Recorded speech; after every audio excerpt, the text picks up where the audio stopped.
"Can I share this table?" She'd asked that question 3 times already. 3 different tables, 3 brutal rejections. The woman in the wheelchair was done, humiliated, ready to leave and never come back. But she didn't know that a 7-year-old girl named Zendaya was watching everything. And Zendaya Miles wasn't the type to let mean people win.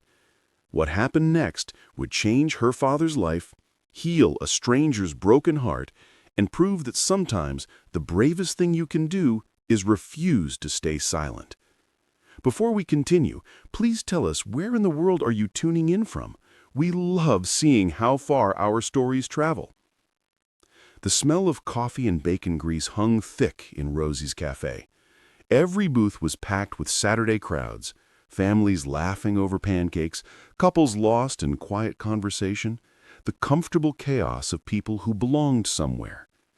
Jordan Miles sat across from his daughter at their usual table by the window, the autumn sunlight cutting sharp angles across the worn formica. He handed Zendaya the laminated menu, even though they both knew what would happen next. "Chocolate chip pancakes?" she asked, her wild blonde curls catching the light. "You always get chocolate chip pancakes, Z." "That's 'cause they're the best." Her grin was pure sunshine, and for just a heartbeat, Jordan felt something other than the hollow ache that had lived in his chest for 3 years. Then it passed, like it always did, and he was back to the careful performance of being okay. The bell above the door chimed. Jordan glanced up out of habit. A woman had entered, blonde hair, maybe early 30s, moving carefully in a wheelchair. She paused just inside the doorway, scanning the crowded restaurant with an expression that was equal parts hope and resignation. The cafe was completely full, not a single empty table. The woman scanned the room, her hands gripping the wheels of her chair a little too tightly. Then she took a breath and wheeled herself toward the nearest booth, a couple sitting with 2 empty chairs across from them. "Excuse me." Her voice was soft but steady. "I'm so sorry to bother you, but would you mind if I joined you? Everywhere seems to be full, and we're waiting for friends." The man didn't even look up from his phone. "No space, sorry." But he wasn't sorry. Jordan could hear it in his tone, the dismissiveness, the way he'd already decided she didn't matter.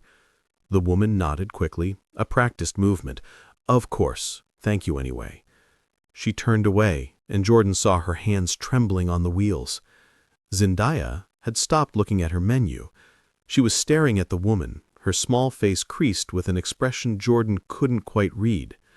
The woman approached another table, a family with teenagers, an empty chair pushed against the wall. "Hi, I'm so sorry to interrupt," she tried again, and this time Jordan heard the slight waver in her voice. "That seat's taken," one of the teenagers said, without looking up from his phone. But the chair was clearly empty. No jacket, no purse, no sign anyone was coming back. The woman's shoulders curved inward, her spine bowing under invisible weight. "Daddy!" Zendaya's whisper was urgent. "Daddy, they're lying! Nobody's sitting there!" Jordan felt something hot and uncomfortable twist in his gut. He wanted to look away, to mind his own business, to not get involved, but he couldn't stop watching. The woman tried one more time, 3 elderly ladies having coffee, an empty chair between them. "Excuse me, I don't mean to interrupt your conversation." "Oh dear." One woman's voice dripped with syrupy pity that somehow felt crueler than outright rejection. "It would just be awkward, you understand. We're having a rather private discussion." The woman in the wheelchair nodded once, sharp, jerky. "I understand. I'm sorry for bothering you." Her voice cracked on the last word. She turned her wheelchair toward the door, and Jordan saw tears on her cheeks. She was trying to wipe them away quickly, ashamed, like crying in public was another failure to add to the list. "No." The word burst out of Zendaya like a gunshot. She was half standing now, her hands pressed flat on the table, her face flushed with anger Jordan had never seen in his gentle daughter. "No, no, no! Daddy, she's leaving!" Zendaya's voice rang across the diner, cutting through the ambient noise. Several people turned to stare. They were mean to her. Those people were so mean, and now she's leaving, and that's not fair. That's not right. Before Jordan could process what was happening, before he could reach for her, his 7-year-old daughter had jumped out of her chair and was running across the cafe. "Wait! Please wait!" The woman stopped, her hand on the wheel of her chair. She turned slowly, and Jordan saw tears on her cheeks, saw her trying to wipe them away quickly as Zendaya reached her. His daughter was standing directly in front of the wheelchair now, looking up at the woman with fierce blue eyes that reminded Jordan so much of... He pushed the thought away and stood, moving toward them. "Please don't leave," Zendaya said, and her voice carried across the now silent cafe. Every conversation had stopped. Every eye was watching. "I saw those people be mean to you. I saw all of them, and that wasn't nice. That wasn't right." Zendaya reached out and took the woman's hand. "My daddy and I have a table with extra chairs. We would really like it if you sat with us." Her voice softened, became almost tender. "I'm getting chocolate chip pancakes, and I think you should get some too, because they're the best in the whole world, and you look like you need the best right now." The woman stared at Zendaya, her green eyes swimming with tears. Then she looked up at Jordan, who had just reached them. There was a question in her gaze. "Is this real? Is your daughter serious? Or is this another cruelty disguised as kindness?"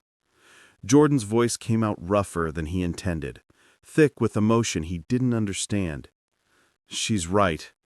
Everyone deserves a seat at the table." He held the woman's gaze, trying to communicate something he couldn't name. "Please, we'd be honored if you joined us." Something in the woman's face shattered. Fresh tears spilled over, but she was smiling now. A broken, beautiful smile. "Thank you." The words were barely a whisper. "You have no idea what this means. What you both..." Her voice broke. "Thank you." Zendaya, completely unbothered by the tears, took the woman's hand again and started walking beside the wheelchair like it was the most natural thing in the world. "I'm Zendaya. That's my daddy, Jordan. What's your name?" "I'm Bailey. Bailey Hale." "That's a pretty name," Zendaya said, completely at ease, as if inviting strangers to lunch was the most natural thing in the world. "You have pretty hair, too. It's so long and blonde, like a princess." Bailey laughed, a real laugh this time. "Thank you, Zendaya. That might be the nicest thing anyone said to me in a very long time." Jordan followed them back to the table, acutely aware of the eyes tracking their movement across the cafe. Some people were looking away now, shamefaced. Good, Jordan thought. He pulled away a chair to make room for Bailey's wheelchair at their table, and she positioned herself carefully, her movements practiced but still tentative, like she was waiting for someone to change their mind and ask her to leave. "There," Zendaya announced, climbing back into her own seat with satisfaction. "Now we're all together." Bailey wiped her eyes with the back of her hand, trying to compose herself. "I'm sorry, I'm not usually... I didn't mean to fall apart like that." "You don't have to apologize. Not to us, not for that." "Those people were mean," Zendaya said, her young voice carrying the weight of absolute moral certainty. "Grandma Cecilia says kindness doesn't cost anything, but meanness costs everything. She says mean people shrink their own hearts." Bailey stared at this fierce little girl, and something in her chest that had been locked tight for 2 years began to crack open. "Your grandma sounds very wise," Bailey managed. "She is. She lives with us now because..." She paused, processing something. Then she said it simply, like it was just a fact of life. "Because my mommy died 3 years ago. She's in heaven now. Daddy says she watches us from the stars." The words landed like stones in still water. Bailey's hand flew to her mouth. She looked at Jordan, really looked at him, and suddenly everything made sense. The shadows carved beneath his eyes. the way he held himself like someone carrying weight no one else could see. The practiced smile that didn't quite connect to the grief living just beneath his skin. She knew that look. She wore it herself. "I'm so sorry," Bailey breathed, and the words felt desperately inadequate. Jordan shook his head slightly. "It's been 3 years. We're—" The lie stuck in his throat. He couldn't say they were okay, not to someone who clearly understood what broken looked like. "We're managing." "Are you okay?" Zendaya asked Bailey suddenly, with that unnerving directness that only children possess. "Because you were crying really hard, and those people were really, really mean to you." Bailey looked at this 7-year-old who just saved her from complete humiliation, who'd run across a crowded diner to stop a stranger from leaving, who was asking if she was okay after just revealing her own mother was dead. "I wasn't having a very good day," Bailey admitted, her voice soft. "But you just made it so much better, Zendaya. You and your dad. You made it so much better." "Good," Zendaya nodded, satisfied with this answer. "Now let's order pancakes, and you can tell us about you. Do you like art?" "I love art. I'm really good at drawing horses." "Well, Daddy says they look more like big dogs, but I think they're horses." The absurdity of it, the pure, uncomplicated kindness of this child made Bailey laugh. A real laugh, the first one she'd had in weeks. "I do like art. I used to—" She stopped herself. "I like art very much." Jordan noticed the hesitation, the way Bailey had started to say something and pulled back. He recognized it because he did it himself constantly. "I used to be happy. I used to know who I was. I used to have a wife." All the things that lived in the past tense now. The waitress came and took their orders. Zendaya got her chocolate chip pancakes. Jordan ordered coffee and a sandwich he probably wouldn't finish. Bailey hesitated over the menu before Zendaya leaned across the table conspiratorially. "Get the pancakes, Bailey. Trust me." Bailey smiled. "Chocolate chip pancakes it is." When the waitress left, an easy silence settled over the table. Not uncomfortable, just 3 people catching their breath. Bailey studied Zendaya, this remarkable little girl who just upended her entire day. "Can I ask," Bailey started carefully, "how old are you, Zendaya?" 7 3/4, almost 8. Zendaya held up her fingers as if to demonstrate. "How old are you?" "Z," Jordan said gently, but Bailey laughed. "It's okay. I'm 32, though some days I feel about 100. My daddy's 36, and Grandma Cecilia is 68, but she says age is just a number, and what matters is your spirit." "Grandma Cecilia sounds like someone I'd like to meet," Bailey said. "She'd like you too. She says I'm a good judge of character, and I think you're nice." Zendaya tilted her head, studying Bailey with those unnervingly perceptive eyes. Jordan watched this exchange, something warm and unfamiliar stirring in his chest. Zendaya hadn't taken to someone this quickly since Megan. "Why were those people so mean to you?" Zendaya asked suddenly. "Was it because of your wheelchair?" "Z," Jordan started, but Bailey shook her head gently. "It's okay. I don't mind." She took a breath. "Yes, sweetheart. I think that's exactly why. Some people see the wheelchair and they don't know what to do with it. So they make excuses. They decide I'm too difficult, or too uncomfortable, or just too different." "That's the dumbest thing I've ever heard," Zendaya declared. "You're just sitting. Everyone sits. You just have a cooler chair than most people." Bailey's laugh was startled and genuine. "I have never, in 2 years, thought about it that way." "Well, you should," Zendaya said firmly. "My daddy always says we should look at people's hearts, not their outsides. He says Mommy taught him that." At the mention of Megan, Jordan felt the familiar ache, but different this time, softer. Like maybe remembering her didn't always have to hurt quite so much. Bailey was watching him with understanding in her eyes. "I don't know," she admitted. "Most days I feel like I'm just existing, going through motions, trying to convince myself I'm not as alone as I feel." The honesty of it struck Jordan in the chest.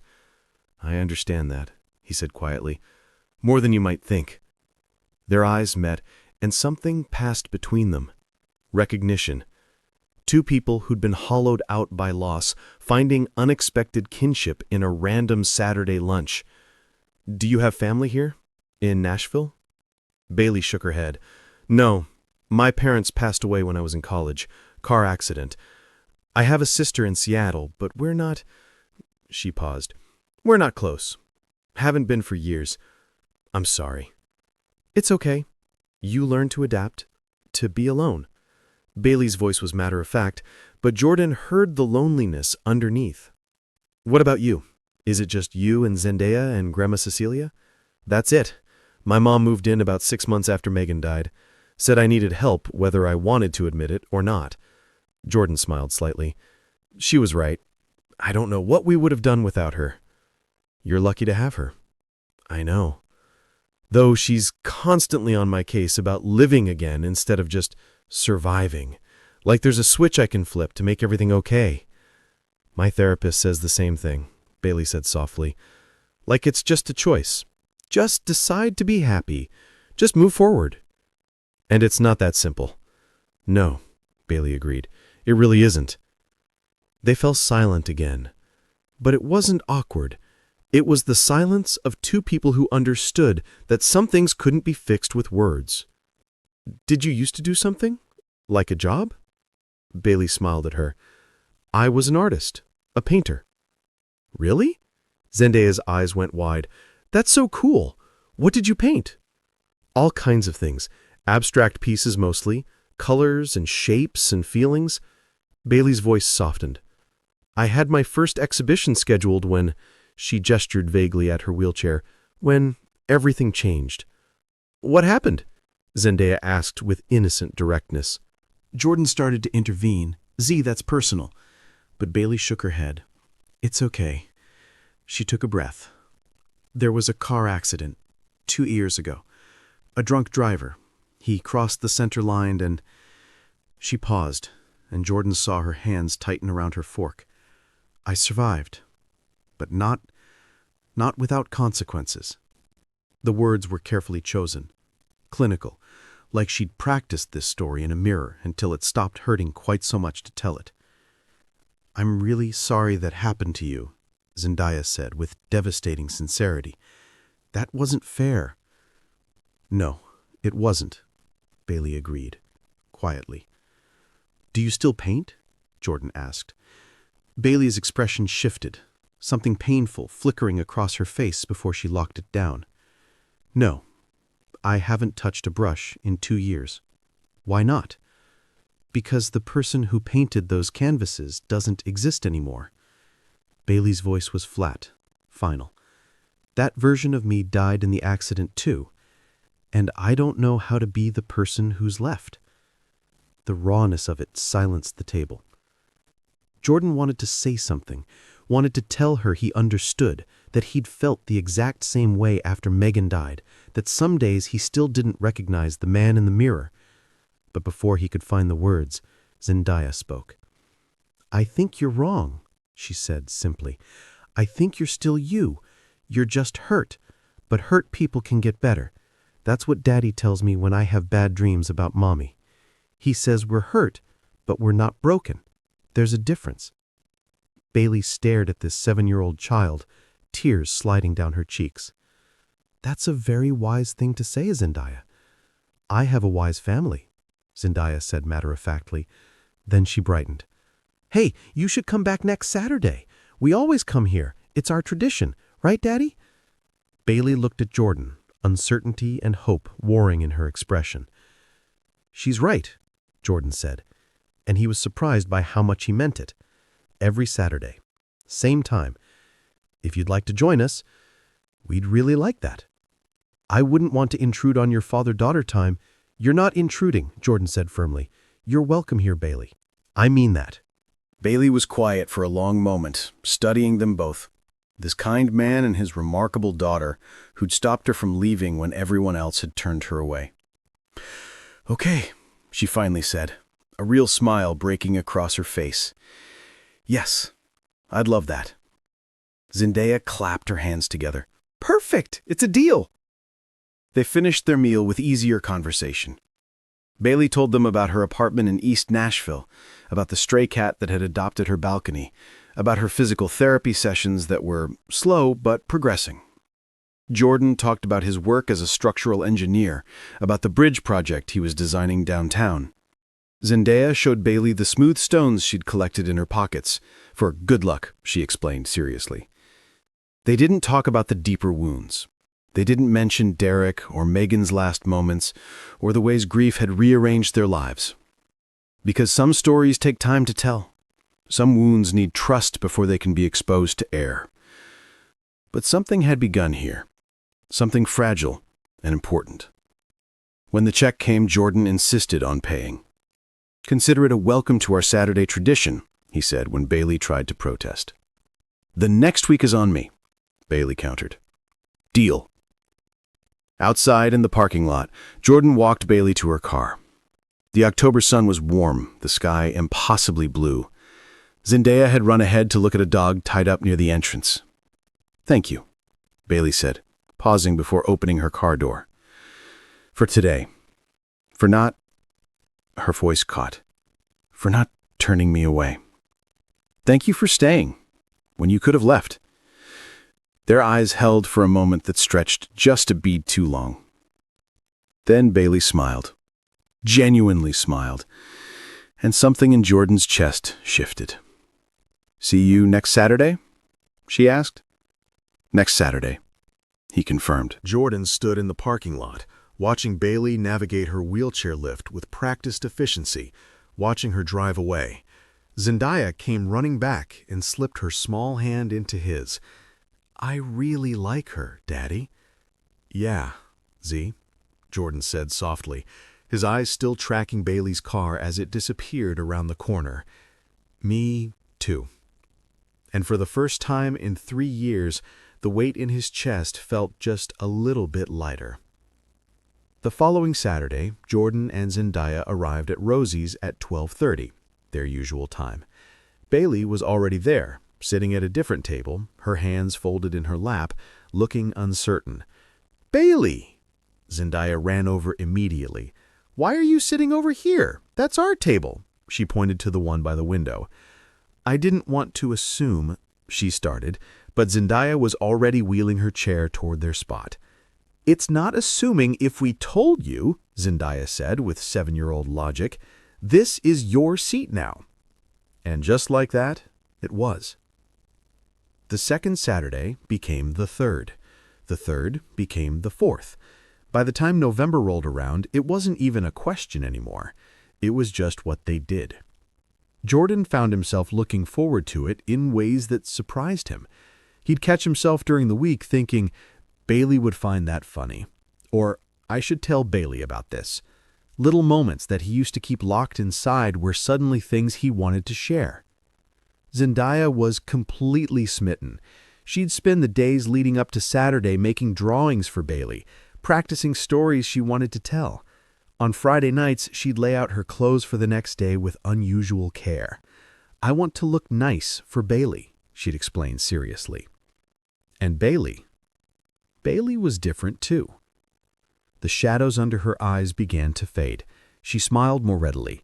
She told them stories about her physical therapy, about her apartment, about the stray cat she'd named Mischief, who now expected breakfast every morning. She didn't talk about the accident in detail. She didn't mention whoever had been in her life before, but she was present. She was there. She was becoming part of something.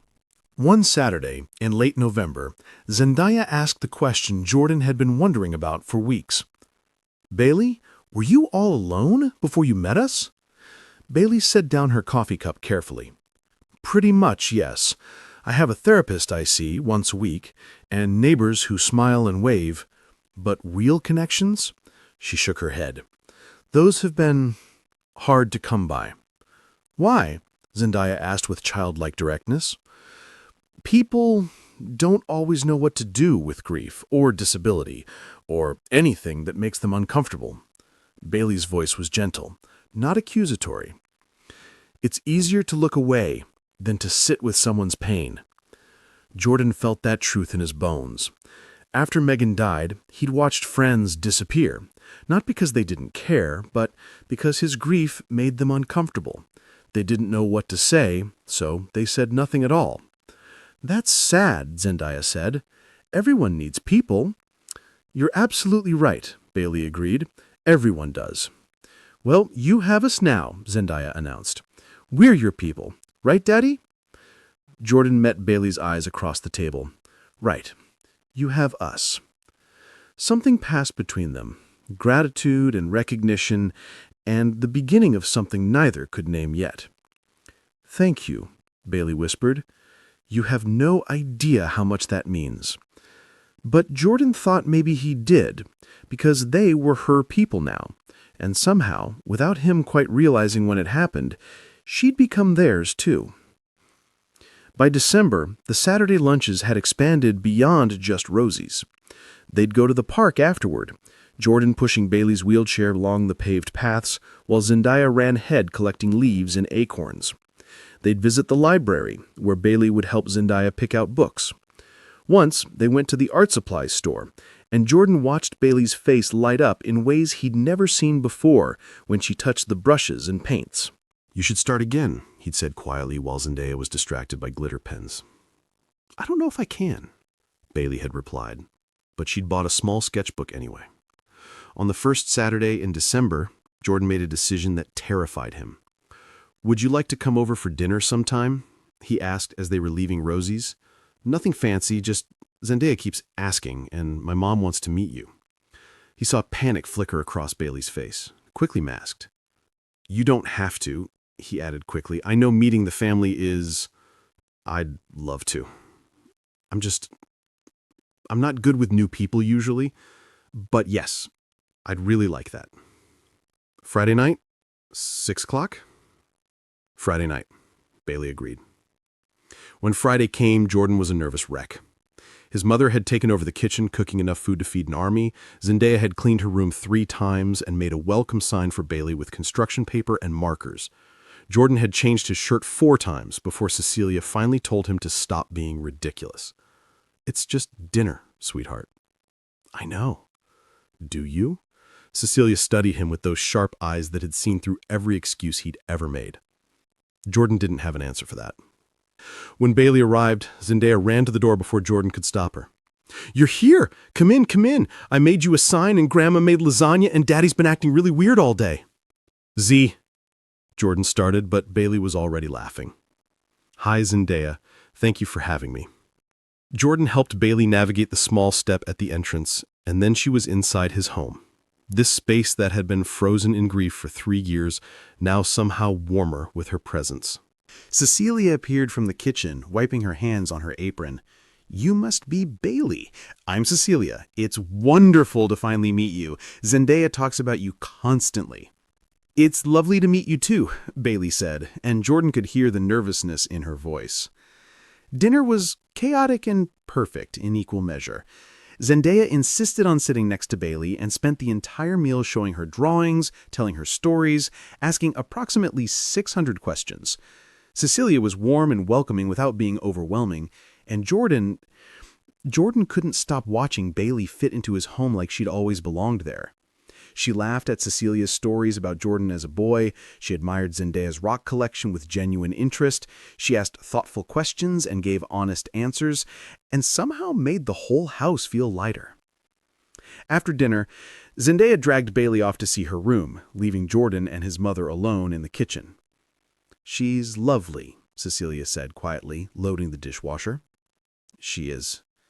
And you care about her." It wasn't a question. Jordan dried a plate, not meeting his mother's eyes. "She's a friend, Mom." "Jordan, Michael, Miles." Cecilia's voice was gentle but firm. "I raised you, I know your tells, and I've seen the way you look at her." "It's too soon." "Says who?" Says everyone. Says society. Says the voice in my head that sounds like guilt every time I feel something that isn't grief." Cecilia set down the dish she was holding and took her son's hands. Megan loved you with her whole heart, and she would be devastated to see you turning into a ghost because you think loving again means betraying her memory. She squeezed his hands. You're allowed to be happy, sweetheart. You're allowed to feel alive again. And that woman in there, she's clearly special. Don't let fear rob you of something beautiful. Before Jordan could respond, Bailey and Zendaya came back, Zendaya chattering excitedly about the book Bailey had promised to lend her. But his mother's words stayed with him long after Bailey went home. They stayed with him when he lay in bed that night, staring at the ceiling. They stayed with him when he passed the photo of Megan on his dresser and didn't feel quite as crushed by guilt as he usually did. Because maybe, just maybe, it was possibly to honor what he'd lost while still reaching for what he'd found. January brought snow and a strange tension Jordan couldn't name. The Saturday lunches continued. Bailey started coming over for dinner once a week. She and Cecilia had become fast friends, often talking for hours while Jordan and Zendaya played games or watched movies. But there was something building between Jordan and Bailey, something unspoken that made the air feel charged whenever they were alone together. One Saturday in late January, after lunch, they went to the park. The snow had stopped, leaving everything pristine and white. Zendaya ran ahead to the playground while Jordan pushed Bailey's wheelchair along the cleared path. "Can I tell you something?" Bailey asked suddenly. "Anything." "I'm scared." Her voice was soft. "Of this.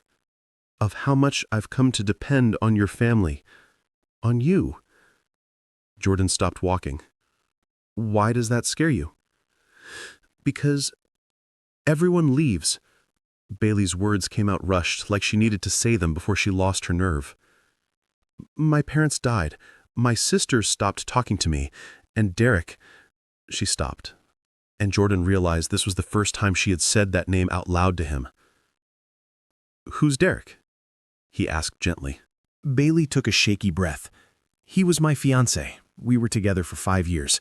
We were supposed to get married 6 months after the accident." Jordan felt something cold settle in his stomach. What happened? "He stayed for 3 months, through the surgeries and the initial recovery. He'd visit the hospital, hold my hand, say all the right things." Bailey's voice was hollow. "And then the doctors told us about the spinal damage, about how I'd never walk again, about how the injury also meant I couldn't—" She paused, gathering herself. "I can't have children. The damage was too severe." Bailey, she left 2 weeks after that conversation, said he didn't sign up to be a caretaker, that he wanted a real partner, not someone who'd be dependent on him for the rest of her life, that he deserved to have the family he'd always dreamed of. She laughed bitterly. 5 years together, and apparently I was only worth loving when I was useful. Jordan felt rage burning in his chest, hot and protective and fierce. "He was wrong," he said, his voice tight with emotion. "He was a coward and a fool, and he was wrong." Was he, though? Bailey looked up at him, her eyes shining with unshed tears. "I am dependent now. I do need help with things, and I can't give someone children." "Stop." Jordan moved around to face her, kneeling in the snow so they were eye level. "Listen to me. Needing help doesn't make you a burden. It makes you human. We all need help sometimes. And as for children," he thought about Zendaya, about how perfectly complete his life felt with just her. "Biology isn't the only way to build a family. There are so many ways to love, Bailey, so many ways to be whole." "You're just saying that to be kind." "I'm saying it because it's true." Jordan took her hands. "Derek couldn't see your worth, but that's his failure, not yours. You are remarkable, Bailey. Your strength, your talent, your heart.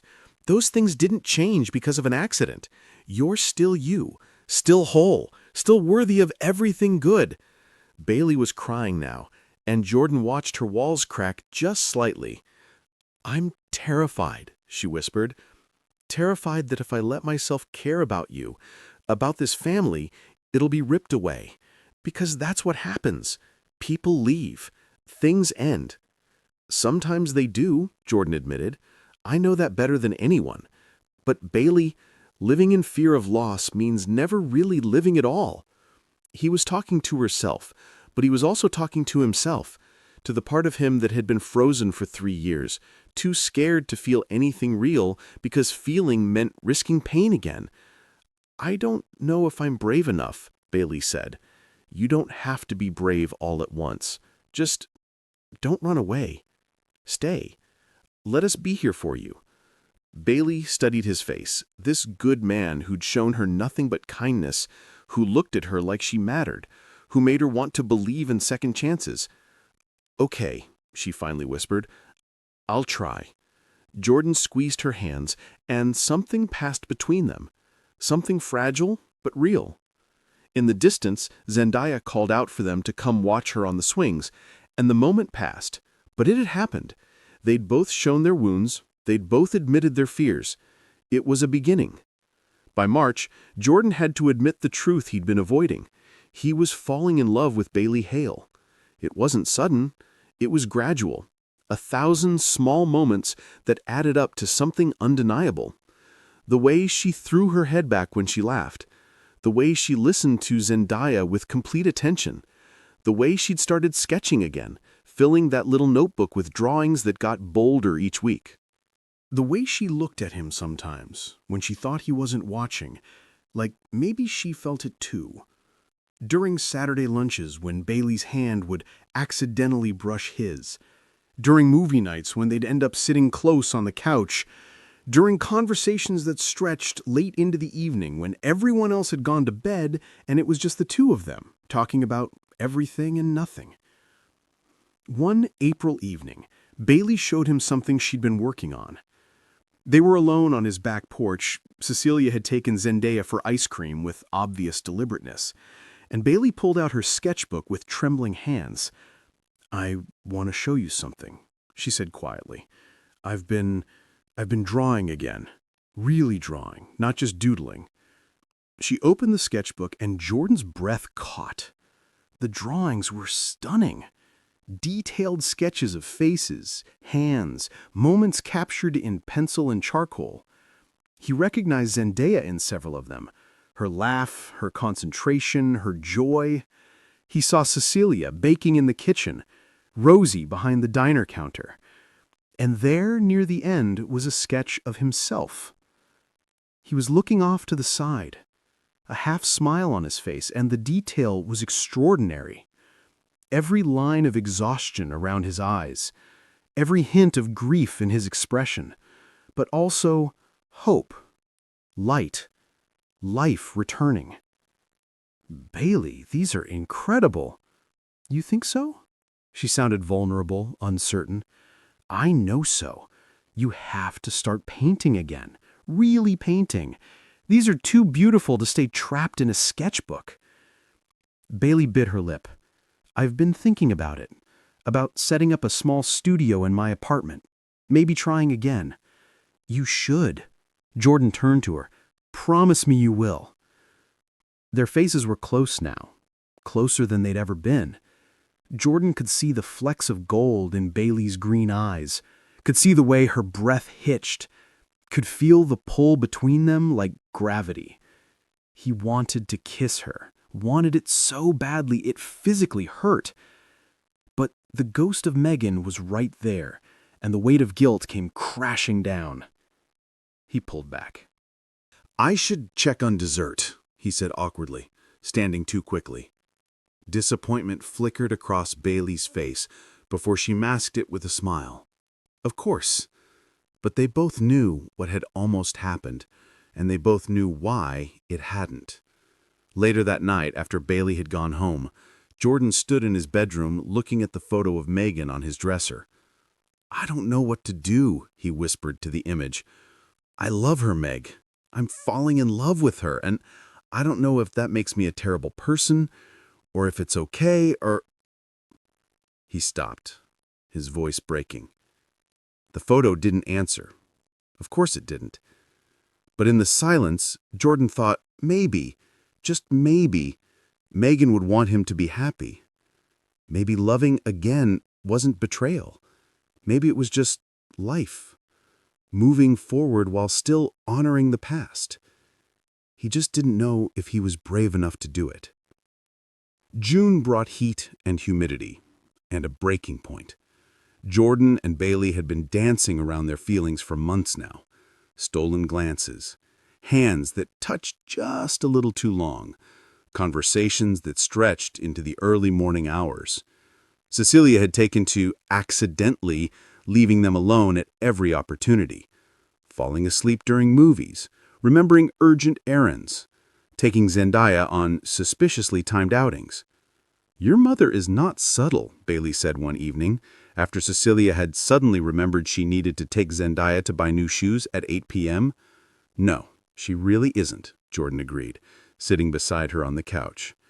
They sat in comfortable silence for a moment, the TV playing quietly in the background, neither of them really watching it. "Can I ask you something?" Bailey finally said. "Anything. Why do you pull away?" Her voice was soft, not accusatory. "Every time we get close, every time there's a moment between us, you pull back. And I need to know if it's because you don't feel the same way I do, or if it's something else." Jordan felt his heart hammering. "What way do you feel? Don't do that. Don't deflect." Bailey turned to face him fully. "I've spent 2 years convinced I wasn't worthy of being loved, that Derek was right, that I'm just a burden someone would have to carry. But being with you, with your family, you've made me feel like maybe I was wrong, like maybe I am still worth something." "You are," Jordan said fiercely. "You absolutely are." "Then why won't you let me in? Really in?" Bailey's eyes were shining. "I see the way you look at me sometimes. I feel it. This thing between us. But then you shut down. And I don't know if I'm imagining it or if you're just, I'm in love with you." The words burst out of Jordan like they'd been caged too long. Bailey froze. "I'm in love with you," Jordan repeated, quieter now, but no less certain. "I have been for months. Maybe longer. I don't even know when it started, if it was that first day in the diner, or when you showed me your drawings, or one of the 1,000 moments in between. But I'm in love with you, Bailey, and it terrifies me." "Why?" Her voice was barely a whisper. "Because I made vows to Megan. Because I promised to love her forever. Because every time I feel happy with you, there's this voice in my head saying I'm betraying her memory, that I don't deserve this, that moving on means forgetting, and I can't." His voice cracked. "I can't forget her, Bailey. She was everything to me." "I would never ask you to forget her," Bailey said, tears streaming down her face now. "Never. She was Zendaya's mother. She was your first love. She deserves to be remembered." "But Jordan," she reached for his hands, "love isn't a zero-sum game. Loving me doesn't diminish what you had with her." "I know that in my head. But my heart, your heart is big enough for both, for the love you had and the love you could have, for past and future. You don't have to choose." Jordan stared at her, this extraordinary woman who'd stumbled into his life and somehow made him want to feel again. "I'm scared," he admitted. "Scared of losing someone again. Scared of failing. Scared of—" Bailey pulled him close, wrapping his arms around him. "I'm scared too," she whispered against his shoulder. "I'm terrified. But I'm more scared of not trying, of letting fear keep me from something real." They held each other like that for a long moment, both of them shaking slightly, both of them on the edge of something huge and terrifying and beautiful. When they finally pulled apart, Jordan cupped Bailey's face in his hands. "I love you," he said again, and this time it felt like freedom instead of confession. "I love the way you listen to my daughter like she's the most important person in the world. I love your strength and your art and the way you laugh. I love that you're honest about your pain instead of hiding it. I love you, Bailey Hale." Bailey was sobbing now, but she was smiling too. "I love you too," she managed. "I've been so afraid to say it, so afraid I wasn't enough because of the wheelchair, because I can't have children, because Derek made me believe I was broken." "You're not broken," Jordan said fiercely. You're remarkable, and you're more than enough. Zendaya is enough for me. This, you and me, and the life we could build, that would be everything." And then he kissed her. It was gentle and desperate, and tasted like tears and hope. It was 3 years of grief meeting 2 years of pain, and somehow creating something beautiful from the wreckage. When they broke apart, they were both crying and laughing at the same time. "So what now?" Bailey asked. "Now we try," Jordan said simply. "We take it slow. We figure it out together. We let ourselves be scared, but do it anyway." "Okay," Bailey whispered. "Okay." They kissed again, softer this time, and Jordan felt something in his chest that had been locked tight for 3 years finally open. He was in love. He was terrified. He was happy. He was alive. The months that followed were the happiest Jordan could remember since before Megan died. He and Bailey took things carefully, building their relationship on the foundation of friendship they'd already created. They went on actual dates, dinners and movies and long drives through the Tennessee countryside. They talked about everything: their fears, their dreams, their scars. Bailey started painting again. Jordan had helped her convert a corner of her apartment into a small studio, and she'd thrown herself into it with an intensity that was beautiful to watch. The canvases were different now, darker in places, but somehow more hopeful. Abstract pieces that showed the journey from pain to healing. "You should do an exhibition," Jordan told her one evening, studying a piece she'd just finished. It was stunning. Deep blues giving way to gold and amber, like dawn breaking through storm clouds.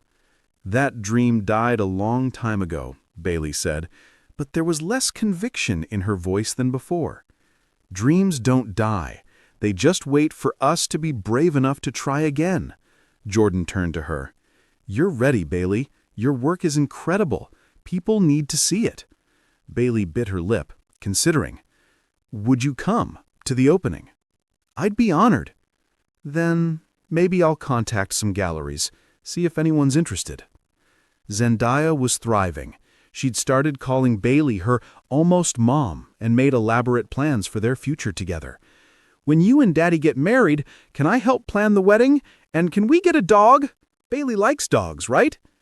Jordan and Bailey would exchange glances over her head, both amused and touched by her certainty. Cecilia was delighted.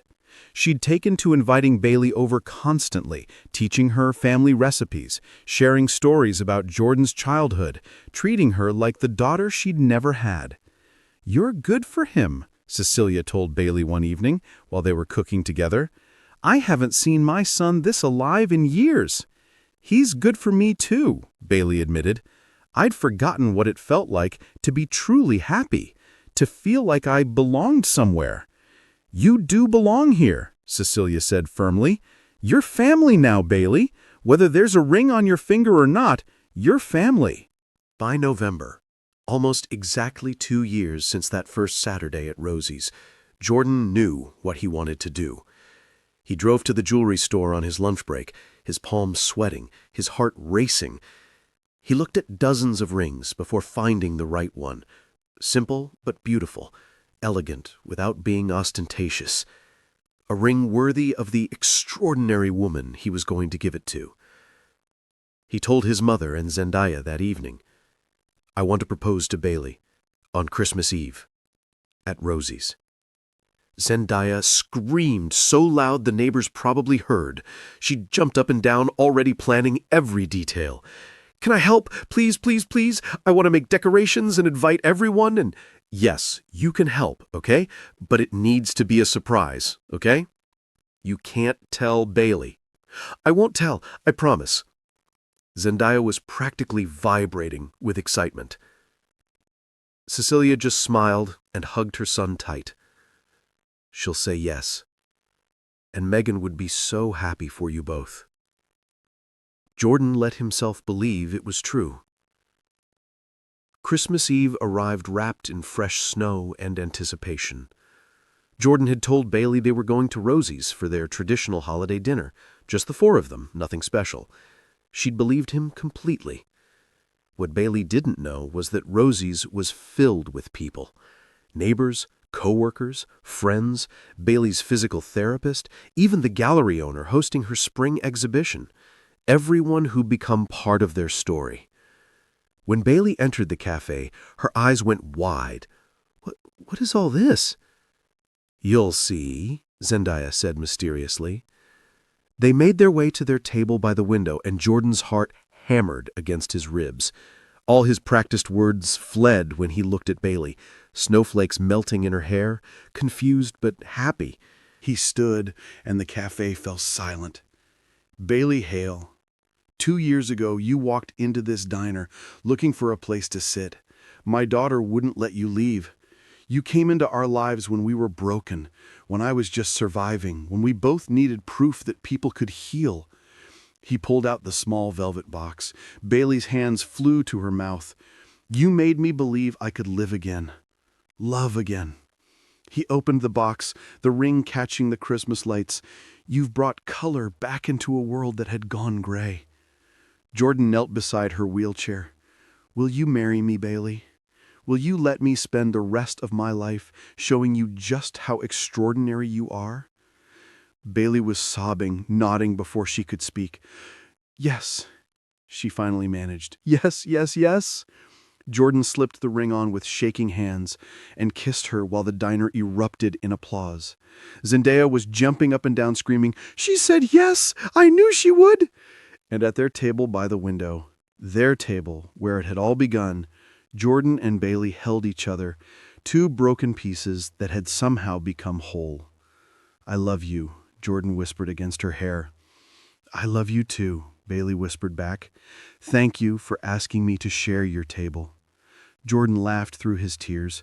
"Best decision I ever made." The wedding was perfect, small and intimate. Held at Rosie's on a sunny April afternoon, exactly 4 months after Jordan's Christmas Eve proposal. Bailey wore a simple white dress, a crown of wildflowers in her hair. Zendaya was her maid of honor, taking the role with utmost seriousness. And when Jordan kissed his bride, every person in that room believed in second chances. Bailey moved into the house officially the week after. Her studio equipment filled the spare room. Her wheelchair became as permanent a fixture as the furniture. Her laughter filled rooms that had been silent for too long. She was home. The first year of marriage was everything they'd hoped for and more. They built routines, Saturday lunches at Rosie's that now included Cecilia, Sunday morning pancakes where everyone took turns being chef, movie nights where they'd fall asleep tangled together on the couch. Zendaya thrived with her new family structure, calling Bailey Mom naturally now, without the almost qualifier. They traveled too, a honeymoon to the Smoky Mountains, weekend trips to Memphis and Chattanooga, day drives through Tennessee countryside. Bailey painted landscapes while Jordan and Zendaya explored hiking trails, and in the evenings they'd all gather to watch sunsets that seemed painted just for them. It was the life neither Jordan nor Bailey had thought possible. And then, in May, just over a year after their wedding, everything changed again. Bailey had been feeling off for weeks. Nausea that hit without warning. Exhaustion that sleep couldn't cure. She dismissed it as stress. Her first major solo exhibition was scheduled for October, and the preparation was intense. But when the symptoms persisted into their second week, Cecilia pulled her aside. "Have you seen a doctor?" "It's probably just a bug, Cecilia, or exhaustion from all the painting." "Humor an old woman," Cecilia said in that tone that meant the discussion was over. "Go to the doctor. Today." So Bailey went, expecting antibiotics or a lecture about work-life balance. She came home 3 hours later in a complete daze. Jordan found her in the kitchen, staring at her hands like they belonged to someone else. "Bailey, what happened? What did the doctor say?" She looked up at him, her eyes wide with shock and wonder and disbelief. "I'm pregnant!" The world stopped. Jordan sat down hard. "But the doctors, after your accident, said—" "I know what they said." Bailey's voice was shaking. "They said the spinal damage made conception impossible. They were certain. But, Jordan," she laughed, the sound almost hysterical, "they ran the test 3 times. There's no mistake. I'm 6 weeks pregnant." 6 weeks, Jordan repeated, his mind struggling to process. "But that means—" Bailey's eyes filled with tears. "Jordan, this shouldn't be possible. Every doctor told me it couldn't happen, but it did." Jordan crossed the kitchen in 2 strides, dropping to his knees in front of her. "We're having a baby." "We're having a baby," Bailey confirmed. They held each other, crying and laughing, neither quite able to believe it was real. Cecilia appeared in the doorway, took one look at them, and understood immediately. "Oh, my stars," she breathed, her own eyes filling. "Oh, my sweet girl. I'm going to be a grandmother again," she whispered. "You already are one, Mom," Jordan said, pulling her into their embrace. "You've always been one." They told Zendaya that evening after dinner. "Z, we have something important to tell you," Jordan began, glancing at Bailey nervously. Zendaya's eyes went wide. "Are we getting a dog?" Despite the emotion, both adults laughed. "Not exactly," Bailey said softly. "Remember how we talked about how babies grow in their mommies' tummies?" Zendaya nodded slowly, her expression shifting to wonder. "Are you—" "I'm going to have a baby," Bailey confirmed. "You're going to be a big sister." The scream that erupted from Zendaya could probably be heard in the next county. She launched herself at Bailey, hugging her carefully but with explosive joy. "I'm getting a baby sister, or brother, but I hope it's a sister." She was talking so fast, the words tumbled over each other. "Can I help pick names? Can I help decorate the nursery? Can I teach the baby how to draw and read and—" "Yes, to all of it," Jordan laughed, ruffling her hair. "But, Z, we need you to understand something. This pregnancy is special. The doctors didn't think Bailey could have babies, so it's a miracle. And that means we need to be extra careful and patient, okay?" Zendaya's face grew serious. "I'll be so careful. I promise. I'll help with everything." She turned to Bailey, placing both hands gently on her still flat stomach. "Hi, baby. I'm Zendaya. I'm going to be your big sister, and I'm going to love you so much." Bailey burst into fresh tears, pulling Zendaya close. The pregnancy was monitored closely. Bailey was classified as high risk given her spinal injury and the medical impossibility of her conception. She had appointments every 2 weeks, then every week as she progressed. But miracle after miracle, everything looked perfect. The baby was growing exactly as expected. Bailey's body was handling the pregnancy well, despite her paralysis. Every ultrasound showed a healthy, thriving child. In July, they learned they were having a girl. Jordan held Bailey's hand during that ultrasound, both of them staring at the screen in wonder as the technician pointed out tiny fingers and toes, a strong heartbeat, a profile that already looked like it belonged to their family. "A girl," Bailey breathed. "We're having a daughter." Zendaya, who'd been allowed to come to this appointment, was beside herself. "I'm getting a sister. I knew it. I'm going to teach her everything." They started preparing the nursery, the guest room transformed with soft yellows and greens, hand-painted murals Bailey created while Zendaya helped by adding butterflies and flowers. Jordan built a crib, his hands remembering the one he'd built for Zendaya 8 years ago, his heart full in ways he'd forgotten were possible. Bailey's exhibition opened in October, when she was 5 months pregnant, her belly round and obvious now.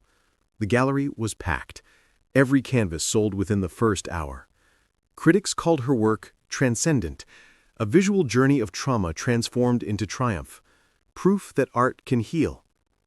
Bailey moved through the crowd in her wheelchair, radiant despite her exhaustion, one hand always resting on her belly. Jordan stayed close, proud and protective, watching his wife shine. At the end of the evening, they gathered everyone in the center of the gallery. "We have one more piece to unveil," Bailey announced, "something very personal." Cecilia wheeled out a covered canvas. When she pulled away the cloth, the room collectively gasped. It was a sunrise, gold and pink and soft yellow breaking over dark water, and painted in elegant script across the dawn sky, Emerald Rose Miles, expected February. "We're having a daughter," Jordan said, his arm around Bailey's shoulders. "We're naming her Emerald because emeralds are formed under intense pressure and heat. They're rare and precious and impossibly beautiful." His voice caught. "Just like this miracle we've been given." The room erupted in celebration, tears and hugs and congratulations that lasted well into the night. Emerald Rose Miles came into the world on a snowy February morning, 2 weeks before her due date.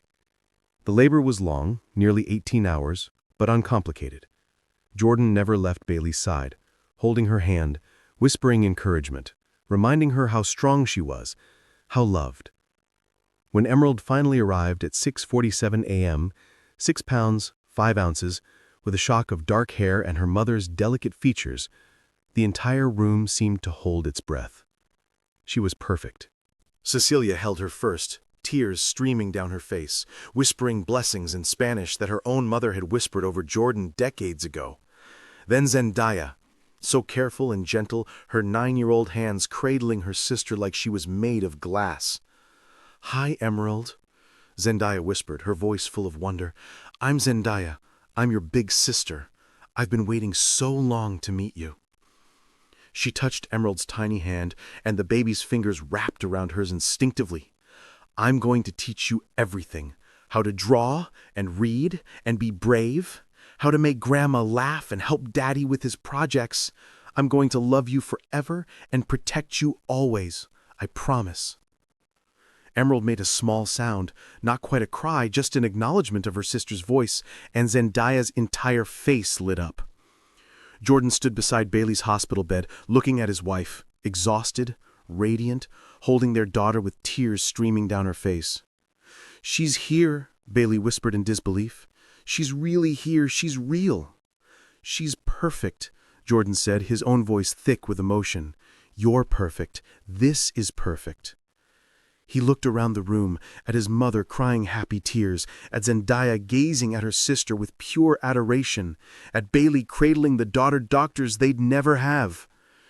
He thought about that Saturday afternoon nearly 3 years ago, about the woman who'd been rejected 3 times, about his daughter's fierce heart refusing to let cruelty win, about all the broken pieces that had somehow impossibly fit together into something whole. He thought about Megan, and he felt not guilt, not anymore, but gratitude, deep, abiding gratitude for the love they'd shared, for the daughter she'd given him, for teaching him that hearts are big enough to hold both grief and joy. And he knew, somehow he knew with absolute certainty, that she was smiling down at them from somewhere beyond the stars, proud of the father he'd become, happy for the love he'd found, blessing this impossible family they'd created. "Thank you," he whispered to Bailey, kissing her forehead, "for saying yes, for staying, for giving us this miracle." Bailey looked up at him, at Zendaya, at Cecilia, at tiny Emeralds sleeping peacefully in her arms, this family that had found each other in the most unexpected way. "Best decision I ever made," she whispered back. And in that hospital room, surrounded by love and miracles and second chances that shouldn't have been possible, they understood what it truly meant to live again. Not just survive, not just exist, but really, fully, beautifully live. If this story touched your heart the way it touched mine, please don't let it end here. Let it remind you, kindness still matters, compassion still changes lives, and hope is never wasted. Subscribe and be part of our Soul Lift Stories family, where every story lifts the spirit and reminds us that light always finds its way back. And if this moment moved you, share it, because sometimes sharing hope is the kindest thing we can do.